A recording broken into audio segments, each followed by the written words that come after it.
समझ लिया, उसके जीवन में टेंशन कभी नहीं आ सकती। ओम में 3 शब्द है, ओ, ऊ और म।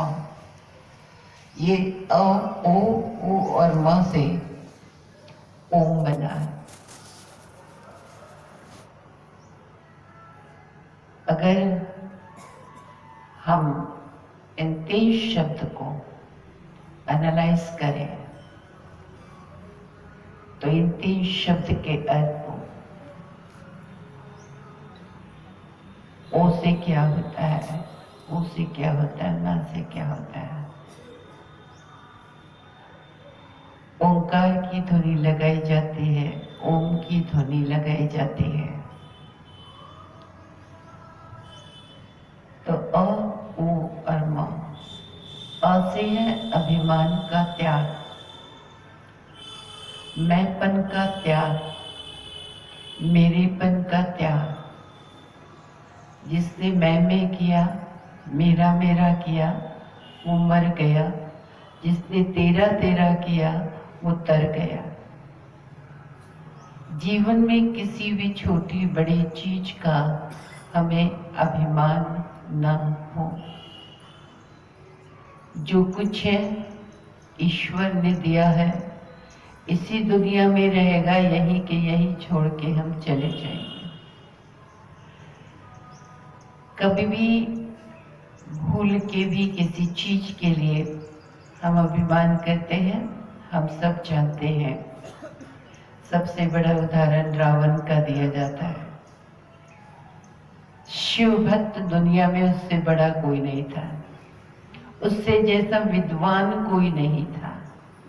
एक कोने में वीणा बजाता था, चारों कोने अपने आप झनकृत हो जाते थे। ग्रह नक्षत्र उसके यहाँ, कोई पानी भरता था, कोई माला बनाता था, सबको उसने अपने में काबू कर रखा था। लेकिन उसकी वही अभिमान कि मेरे से बड़ा कोई बलवान या मेरे से बड़ा कोई भक्त नहीं है। कहते हैं कि जब उसके ऊपर 7.5 की दशा आने वाली थी तो ज्योतिषियों ने उसको बताया, वो खुद भी ज्योतिषी था, उसको बताया 7.5 की दशा लगने वाली है शनि की, और ये अच्छी नहीं होती। उसको अभिमान था, शनि मेरा क्या बिगाड़ेगा। और जब उनसे पूछा किस दिन आने वाले, किस दिन शनि की 7.5 लगने वाली, बता दिए। बस शनि तो था ही, कहीं उसको वरदान भी प्राप्त थे। और उसने क्या किया, शनि महाराज आ रहे थे, उनको पकड़ के और एक बोरी में बांध के और अशोक वाटिया में उल्टा टांग दिया। अब टंगे रहो, क्या करोगे मेरा। कहते हो ना, शनि की दशा हो तो बहुत कुछ बिगड़ता, मैंने तो तुमको बांध दिया, क्या कर लोगे मेरे। यही अभिमानों से ले डूबा। जब हनुमान जी अशोक वाटिका में सीता मैया को ढूंढते ढूंढते आए और जब फल फूल खा रहे थे तो एक झाड़ पे देखा है कि कुछ चीज लटक रही है, बोरी में बंधी। उन्होंने ऐसे ऐसे हिलाया, कौन हो, का मुझे खोलो, का पहले ये तो बताओ कि कौन हो और यहाँ पे बंधे कैसे टंगे हो। तो कहते हैं कि शनि ने कहा कि मैं शनि हूं और मुझे रावण ने यहाँ पर बांध के उल्टा टांग के रख दिया, खोलो।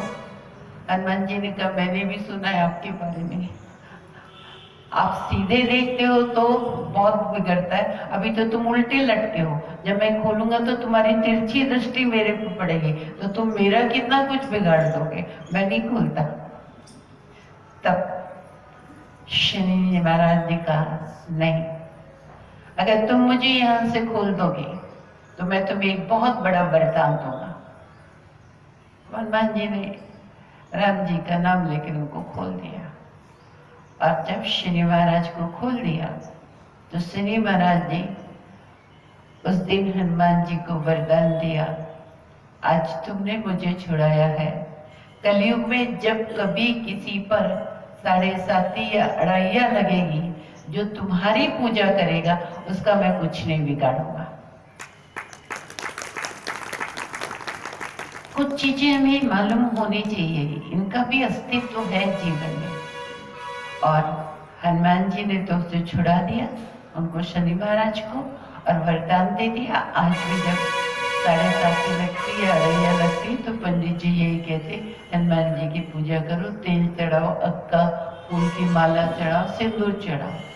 और वो करते हैं तो सही में शनि की दशा कुछ नहीं बिगाड़ते, क्योंकि उनको वरदान है, हनुमान जी को वरदान है शनि का। लेकिन शनि ने अपना प्रभाव दिखाया, जो रावण को अभिमान था कि मैंने तो उसे बंद के रख दिया, 7.5 साल खोलूंगा ही नहीं, तो मेरा क्या बिगाड़ेगा। वहां पे शनि ने हनुमान जी की बुद्धि को फेरा चलाया। वहां पे हनुमान जी ने फल फूल खाना शुरू किया, झाड़ उखाड़ के फेंकने शुरू किए, और वहां रावण को पता चला, और एक एक उसके योद्धा आते गए, मारते गए, उसका बेटा भी मर गया। और तब रावण क्रोधित होकर कहता है, उस बंदर को पकड़ो और सारे शहर में जितने कपड़े उसकी पूंछ में बांध के और जितना तेल घी सब लगा के उसको बंदर की, क्योंकि पूंछ बहुत प्यारी होती है, हर पशु की अपनी पूंछ बहुत प्यारी होती है, तो इसकी पूंछ जल जाएगी तो इसकी नाक कट जाएगी। अभी शनि महाराज को तो अपना दिखाना था प्रकोप, और उस बुद्धि रावण की भी भड़काई, और हनुमान बाबा तो थे, उनकी आग लगी, वो उन्होंने पूरी लंका में आग लगा दी। ये पूरी लंका में आग लगी 7.5 की वजह से। जिस रावण ने सोचा था कि मेरा ये शनि कुछ नहीं बिगाड़ेगा, उसने पूरी लंका को जला के रख दिया, और उसी 7.5 में उसकी मौत भी हुई। कहने का तात्पर्य, रावण जैसे महाप्रतापी, महाविद्वान, प्रकांड पंडित, शिव भक्त होने के बाद भी एक अभिमान के कारण पूरी लंका जल के खत्म हो गई, सारा कुछ उसका समाप्त हो गया। हम अपने जीवन में झूठे अभिमान को ना पालें। तो अ से है अभिमान, ऊ से है उच्चारण। हमारे बोल, हमारा उच्चारण किस क्वालिटी का है, हम किस तरह से बात करते हैं, किन शब्दों का उपयोग करते हैं जब कभी किसी से बात करते हैं। तो पहले भी बताया, हमारे उच्चारण, हमारे बोल हमारे व्यक्तित्व का परिचय देता है, किस बैकग्राउंड से आए। कई लोगों को बड़ा अभिमान होता है, मैं इतने बड़े घर का हूँ, लेकिन मैनर सर्टिफिकेट्स नहीं होते, अनपढ़ जितने भी नहीं होते, गवारों के जैसे होते। कोई काम बोलो तुमने ये ठीक नहीं किया, दूसरे पे डाल देंगे और तीसरे पे डाल देंगे। वो कभी अपनी गलती मानते ही नहीं, और वो कभी जिंदगी में नहीं सुधरते, और वो कभी आगे नहीं बढ़ते। हम ऐसा ना करें। अगर जीवन में आगे बढ़ना है, तनाव मुक्त रहना है, अपनी गलती चेक करो और तुरंत चेंज करो। उच्चारण में कहीं गलती हुई है, बोल में कहीं ऊपर नीचे हुआ, सॉरी बोलने से बात खत्म हो जाती है। दिल से, दिखावे से नहीं। के लोग दिखावा ही बहुत करते हैं, काम कुछ नहीं करेंगे, बस सामने सामने नाचेंगे बड़ों को लगे कि मैं कितना कुछ कर रहा हूं। असलियत तो सबको समझ में आ जाती है, कोई बोलता है कोई नहीं बोलता है, लेकिन समझ में तो आ जाता है। और जो भाव से मैं बोलती हूँ, जिस भावना से मैं बोलती हूँ, या हम बोलते हैं जिस किसी को, सामने वाले को वो पहुंच जाती है कि जिस भावना से हम बोल रहे, वो भावना उस तक पहुंच जाती है। मैं भले ही ऊपर से बड़े प्यार से बोलूं, अंदर तो मुझे नफरत है, उसको मेरी नफरत की भावना पहुंच जाएगी। उस आत्मा को समझ में आ जाएगा, ये बोल तो रहे लेकिन तो क्यों हमारा उच्चारण श्रेष्ठ ना हो। जब भगवान पढ़ा रहा, भगवान बोलना सिखा रहा, भगवान हर कर्म करना सिखा रहा, हमारे उच्चारण जो हो वो कहीं ना कहीं श्रेष्ठ हो। कहते कि इनके बोल तो ऐसे हैं जैसे कि किसी गीता के उच्चारण गीता के श्लोक उच्चार रहे हो, जैसे कोई महावाक्य उच्चार रहे हो। किसी किसी के बोल में इतनी शालीनता होती है, किसी किसी के बोल में इतनी कड़वाहट होती है, बनावटी रूप से वो बोलने की कोशिश करें लेकिन अंदर की बात पता चल जाती है। तो हम कोशिश करें हमारे उच्चारण श्रेष्ठ हो। और तीसरा शब्द है मां। मन से है महान विचार। अगर आप तनाव मुक्त रहना चाहते हैं तो अपने विचारों को महान बनाते चलिए। मीराबाई किसी कॉलेज में नहीं गई थी, तुलसीदास किसी कॉलेज में नहीं गए थे, कबीर किसी कॉलेज में नहीं गए थे। जितने संत महात्मा महान व्यक्तित्व के धनी हुए हैं हमारे देश में या विदेशों में भी, उन्होंने किसी स्कूल कॉलेज का मुंह नहीं देखा था, लेकिन उनके आज इतिहास में नाम अमर इसके लिए है कि उनके विचारों में महानता थी। उनके विचारों में या तो परमात्मा के प्रति समर्पण था या तो समाज के प्रति श्रेष्ठ भाव था। समाज को दुख से कैसे छुटकारा दिलवाए, और वो महान विचारों ने उनको जग प्रसिद्ध कर दिया। तो ये तीन चीज का अगर हम ध्यान रखते हैं, अभिमान ना हो, उच्चारण हमारे श्रेष्ठ हो, विचारों में महानता। साधारण व्यक्ति भी महान विचार का धनी हो सकता है, और हुए ऐसे। हिस्ट्री भरी पड़ी है। लाल बहादुर शास्त्री 5 नए पैसे बचाने के लिए गंगा पार करके तैर के जाते थे पढ़ने के लिए। उस समय बोट में, नाव में 5 पैसे रखते थे। जब वो भारत के प्रधानमंत्री बने, उनकी माँ को पता ही नहीं था कि मेरा बेटा कौन से पद पे। सीधे साधे यही के यूपी के ही थे। उनकी माँ 3rd क्लास में बैठ के दिल्ली पहुंच गई। दिल्ली स्टेशन पे उतर के बोलती कि हमारे बेटवा से मिलवा दो। कहा आपका बेटवा कहाँ, क्या करता? कहा बहुत बड़ा आदमी बन गया। बहुत बड़े आदमी तो दिल्ली में बहुत रहते हैं, कुछ नाम पता कुछ? तो वो घर में जिस नाम से उनको पुकारती थी, लल्लू कहती थी, तो हमारे लल्लुआ से मिलवा दो। अरे भैया आपका लल्लुआ का नाम का कुछ नाम होगा, कुछ पता होगा? नहीं, हमको पता तो नहीं है, बड़ा आदमी है। लोगों ने सोचा कि बूढ़ी माता है सीधी सादी, किसी को यही नहीं पता कि वो लाल बहादुर शास्त्री की माँ 3rd क्लास से उतरी थी। कहा तुम्हारे बेटे की कोई फोटो उसका पता है? कहा नहीं, पता तो नहीं है, लेकिन छोटी सी बचपन की फोटो है हमारे साथ। वो फोटो दिखाए, लोगों ने पहचान लिया ये तो लाल बहादुर शास्त्री की माँ है। इतना महान व्यक्ति, और उसकी माँ साधारण 3rd क्लास में आ रही है। उन्होंने गाड़ी भी लेने को नहीं भेजी, शायद खबर भी नहीं की होगी, लेकिन कितनी महानता थी। कम खर्च वाला नशीब। गांधी जी नेहरू जी से बात करते करते इलाहाबाद में मुंह धो रहे थे। बात बात में उनके लोटे का पानी खत्म हो गया। उन्होंने कहा ओहो, मेरा तो लोटे का पानी खत्म हो गया, बात बात में मैंने पूरा पानी खत्म कर दिया। नेहरू जी ने कहा कोई बात नहीं बापू, यहाँ पे तो गंगा बह रही है, पानी की कोई कमी थोड़ी है। गांधी जी ने क्या कहा, वो पानी मेरी प्रॉपर्टी नहीं है, पूरे देश के लिए वो है। मैंने 1 लोटा वेस्ट किया, वो मेरे हिस्से का मैंने वेस्ट कर लिया, दूसरे के हिस्से का मैं नहीं वेस्ट कर सकता। कितने महान विचार। गांधी जी महान कैसे बन गए? वो तो विदेश से बैरिस्ट्री पास करके आए थे। 2 उपाधि उनको मिली जो किसी को नहीं मिली, एक महात्मा और एक बापू।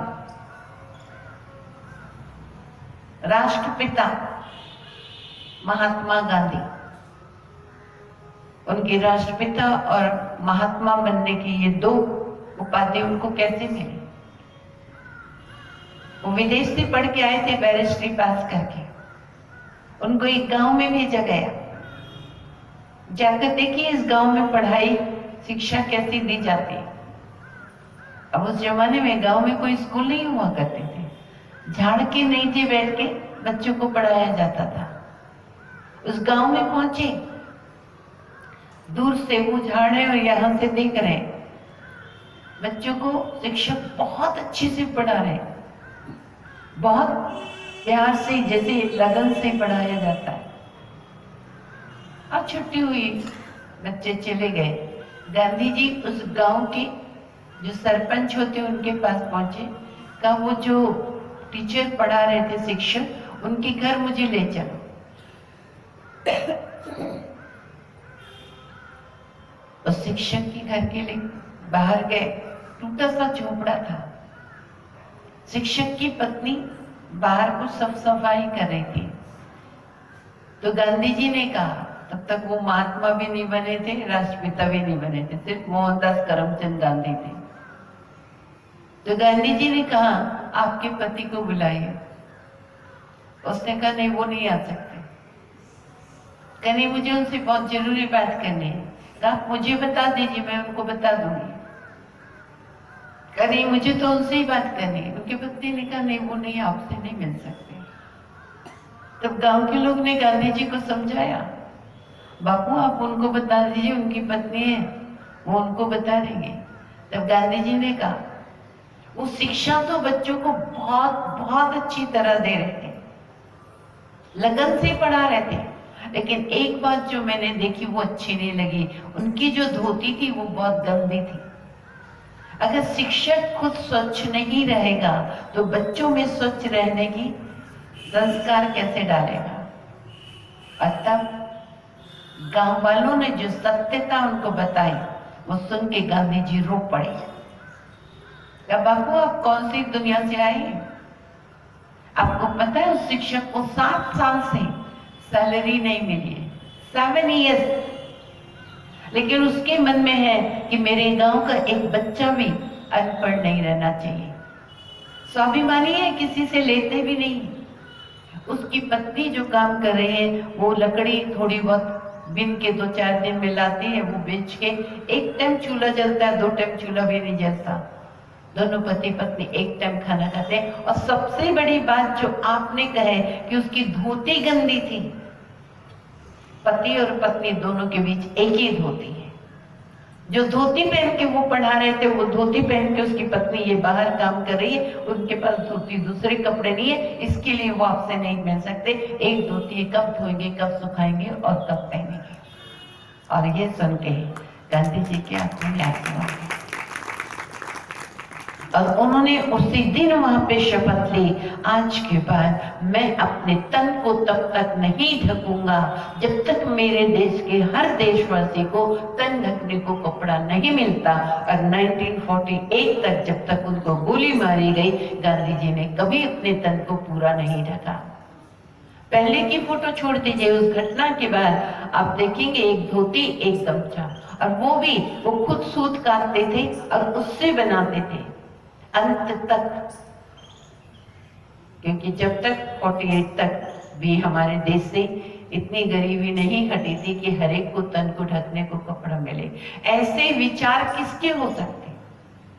एक माँ बाप अपने बच्चे के लिए इतना दुखी हो सकता है कि मेरा बच्चा ना खाए और मैं खा लूं, मेरे बच्चे को तन ढकने को कपड़े नहीं और मैं अच्छे कपड़े पहनूं।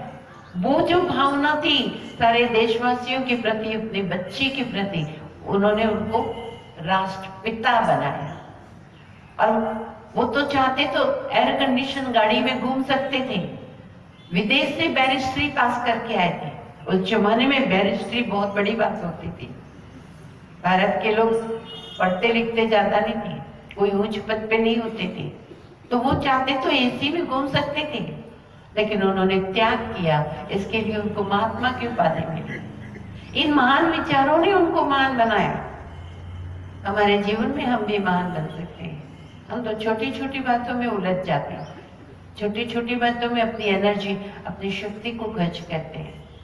तो अगर ये 3 शब्द का अपने जीवन में अर्थ समझ लिया तो शांति आपके गले का हार बनेगी। और शांति है तो फिर टेंशन ही नहीं है। आपका बिहेवियर, आपका व्यवहार कुशल है, आपके साथ भी लोग व्यवहार कुशल कर रहे, कोई सोचने की बात ही नहीं। आज जीवन में कहीं ना कहीं बात होती है, तो इसीलिए दूसरा जीवन में दूसरे का हक ना मारे। जो चीज में मेरा अधिकार नहीं है, जो चीज मेरी नहीं है, बिना पूछे दूसरे की चीज ना ले, उसका भी फल हमें भुगतना पड़ता है, फिर कष्ट हमें होते हैं। कहते पता नहीं मेरे मन में ख्याल क्यों आया ऐसा, और क्यों मैंने ऐसा कर लिया। ये भी एक बहुत बड़ा टेंशन का कारण। एक व्यक्ति कहीं जा रहे थे, बगीचा देखा आम का, बड़े बड़े आम लगे, मुंह में पानी आ गया। कोई तो दिख नहीं रहा, एक दो आम तोड़ लेता हूं, पके पके मीठे आम दिख रहे। आम किसने देखा? आंखों ने। विचार कहाँ आया? मन में। चारों तरफ कोई नहीं है, आम तोड़ा ही था कि वैसे वो माली आ गया बगीचे का। उसने कहा तुमने मेरे से बिना पूछे आम क्यों तोड़ा? उसने बोला अब क्या बोलेगा, चोरी तो हरंगे हाथ पकड़े गई। उसने कहा मैं यहाँ का माली हूं, आम वापस लगाओ। अब टूट गया, कहां से वापस लगेगा? उसका नहीं लगेगा तो मैं तुमको सजा दूंगा। और उसने उसको डंडे से पीट दिया। आंखों ने देखा, मन में ख्याल आया, आंखों ने देखा, मुंह में पानी आया, हाथों ने तोड़ा। ना मन ने खाया, ना आंखों ने खाए, ना मुंह ने खाया, ना हाथ ने खाया, लेकिन जो माली था उसने डंडा पीठ पे मारा। डंडा पीठ पे पड़ा, लेकिन आंख से आंसू आए। तो देखा किसने था? आंख ने। तो आंख ने देखा तो सजा भी आंख से आंसू बहे। तो जो कर्म हम करते हैं, हम कर्मों की सजा हमें जरूर मिलती है। हम मुफ्त का या जो चीज हमारी नहीं है उस पर अपनी दृष्टि ना रखें। जब हम पराई चीज पे हमारी ऐसी दृष्टि होती है, वो भी कहीं ना कहीं हमारे जीवन में कष्ट या तनाव का कारण बनती है। कई बार हम कई चीजों को कम आंक लेते हैं या पहचानते नहीं, वो भी एक तनाव का कारण होता है। आजकल मेरा बेटा बहुत खिंचा खिंचा सा रहता है, कुछ बात नहीं करता है, पहले जैसा नहीं रहा। अभी आपको उसको प्रॉब्लम पूछना चाहिए क्या बात है। और कई बार बच्चे इतने अच्छे होते हैं कि वो नहीं चाहते कि उनकी प्रॉब्लम सुन के उनके माँ बाप दुखी हो, ऐसा भी होता है। जड़ में जाना है हमें। कोई बात हो रही, कोई गलत कर रहा है, क्यों कर रहा है, कारण क्या है, वरना बाद में बहुत दुख होता है। एक बच्चा आईटी टॉप किया, बहुत अच्छी मल्टीनेशनल कंपनी में जॉब मिल गई, जॉब कर रहे हैं, घर में सब कुछ ठीक है, विधवा माँ और बेटा, बस माँ और बेटे ही थे। 6-7 महीने के बाद बेटा थोड़ा थोड़ा उकड़ा उकड़ा रहने लगा, उकड़ा उकड़ा रहने लगा। माँ को भी थोड़ा लगने लगा कि क्यों ये। एक दिन आके बेटा कहता, माँ मैं विदेश जा रहा हूं, 6 महीने लगेंगे या 8 महीने लगेंगे, उसके बाद मैं लौट के आऊंगा, तुम अकेली घर में क्या करोगे? तुम्हें वृद्धाश्रम में छोड़ देता हूं, सब लोग आपकी देख रेख करेंगे, कोई चीज की कमी नहीं होगी। माँ के बेटा नहीं, मेरा मन नहीं। लेकिन माँ आप काम कैसे करोगे अकेली, और मैं नहीं रहूंगा तो नौकर आपको प्रॉपर देखभाल नहीं करेंगे। वहां पे तुम चलो। माँ का मन नहीं था, जबरदस्ती वृद्धाश्रम में ले जाके छोड़ दिया। अब वहां के लोग बोल रहे हैं लौट के नहीं आएगा। माँ कह रही मेरे को अपने संस्कार के ऊपर भरोसा, मैंने जो संस्कार दिए, मेरा बेटा ऐसा नहीं है, वो आएगा मुझे लेने। वो कहते हैं हम सबके बेटे यही बोल के गए थे, कोई कहता मेरे को 12 साल हो गए, कोई कहता मेरे को 10 साल हो गए, कोई कहता मेरे को 8 साल हो गए, कोई कहता 4 साल हो गए। तो सभी के बच्चे ऐसे बोल के जाते, लौट के नहीं आते। वो माँ बोलती तुम चुप बैठो, तुम लोग मेरे दुश्मन हो, मेरे बेटे के बारे में मैं नहीं सुन सकती, मेरा बेटा आएगा लेने। 4 महीने, 6 महीने, 8 महीने हो गए। माँ बार बार ऑफिस में जाती, मेरे बेटे से बात करवा दो। वो बार बार कहते एंगेज आ। फिर बार बार आती, वो कहते लो लग गया। सामने से आवाज आती, माँ तुम फिक्र नहीं करो, मैं जल्दी आऊंगा, और फोन कट हो जाता। माँ मैं बस आने वाला हूं, कभी फोन लग जाता। साल बीत गया, 1.5 साल बीत गया, 2 साल बीत गए, 2.5 साल बीत गया। माँ हर रोज आती, फोन लगा दो मेरे बेटे को, क्यों नहीं आ रहा? 6 महीने के लिए गया था, 3 साल हो गए, बेटा नहीं आया। और अब माँ सब लोग की बात सुन सुन के, हमने तो कहा था एक्सेप्ट कर लो, यही जीवन है, वो रोती रहती। मेरे कौन से संस्कार देने में कमी हो गई थी? मैंने क्या प्यार नहीं दिया, क्या कमी की? बहुत रोती रोती रोती माँ बीमार हो गई, और एक दिन सही में माँ ने शरीर छोड़ दिया। माँ ने शरीर छोड़ दिया। वहां पे जो लोग और थे, वो मैनेजर को कहने लगे, अब तो उसके बेटे को फोन करो कि माँ का कम से कम आके अंतिम संस्कार तो कर जाए। तब मैनेजर ने क्या जवाब दिया? कहाँ से बुलाऊं उसके बेटे को? कहा जहां गया है विदेश, आपको नंबर दे के गया ना, आप फोन पे बात करवाते थे ना। क्या वो तो 2.5 साल पहले मर गया। वो 2.5 साल पहले मर गया। डॉक्टर ने उसको बताया था कैंसर है, उसके बाल झड़ने लगे थे। वो अपनी माँ को वो दुख नहीं दिखाना चाहता था कि मुझको कैंसर हुआ, मेरी माँ तो पहले ही समय से मर जाती। वो बोल के गया था, मुझे सिर्फ 6 महीने का समय दिया है डॉक्टर ने, जब कभी बोले तो मैं आवाज रिकॉर्ड करके दे रहा हूँ, ये आवाज सुना देना ताकि उसे लगे कि मैं हूं। और वो 2.5 साल पहले तो मर गया। बेटा इतना प्यार करता था माँ को, कि माँ को ये नहीं दिखाना चाहता था मुझे कैंसर हुआ है, और वो मेरे दुख से पहले ही मर जाए। कई बार ऐसा होता है, माँ दुखी हो रही है, मनी मन मेरे संस्कार देने में कहाँ कमी था, लेकिन बेटा तो उससे भी आगे निकला। वो तो इतना प्यार करता था। सभी ने अंतिम संस्कार उसका मिलके किया। कई बार जीवन में ऐसा होता है, कुछ चीजों को हम कुछ प्रिडिक्ट करते होते कुछ और है। बात की तह तक जाइए, आखिर कुछ हो रहा है तो उसके पीछे कारण क्या है? किसी का बिहेवियर, किसी का व्यवहार चेंज हो रहा है, उसके पीछे कारण क्या है? कई बार हम सिर्फ अपना अंदाजा लगा लेते हैं, ऐसा ऐसा होगा।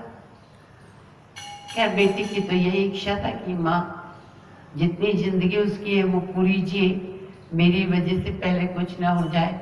2.5 साल माँ और जी भी, लेकिन जी तो वो भी दुख में। लेकिन बेटे की भी तो महानता थी, वो भी तो नहीं चाहता था कि माँ को पता चले। तो कई बार ऐसा होता है मिसअंडरस्टैंडिंग, और वो भी तनाव का कारण बनते। सभी लोग टॉन्टिंग करते थे, उस माँ को भी दुख होता था, लेकिन बेचारा मैनेजर तो सत्य जानता था। जब उसकी डेथ हुई तो उसके पास फोन आ गया था, मैनेजर ने जाके बेटे का अंतिम संस्कार किया था। लेकिन पैसा बहुत था, वो दे के गया था। माँ को यहाँ पे सब सुख सुविधा साधन सब थे, कोई कमी नहीं थी। तो कई बार जीवन में बात की तह में नहीं जाते, हम सामने वाले की परिस्थिति नहीं समझते, सामने वाला किस स्थिति में है नहीं समझते, वो भी तनाव का कारण बनता है। तो कोशिश करें कि हम सिर्फ अंदाजा लगा के ऐसा हुआ होगा इसलिए ऐसा हो रहा नहीं करें, बात की तह तक जाए। और आज एक सबसे बड़ा तनाव का कारण है दिखावा। हर व्यक्ति अपने आप को श्रेष्ठ दिखाना चाह रहा है, दूसरों को प्रभावित, इंप्रेस करना चाहता है। दिखावे की जिंदगी भी कई बार जीवन में बड़ी बड़ी टेंशन क्रिएट कर देती है। हमारी जितनी चादर है उतना ही पैर फैलाए, और आपके पास बहुत है तो आप अपने तक रखिए। आपके धन से, आपकी चीज से, आपकी वस्तु से दूसरों को प्रभावित ना करें। वो टेम्पररी रहेगी, परमानेंट नहीं रहेगी। आपके पास जो है वो आपका है। दूसरे की बात पे या दूसरे चीज से, दूसरे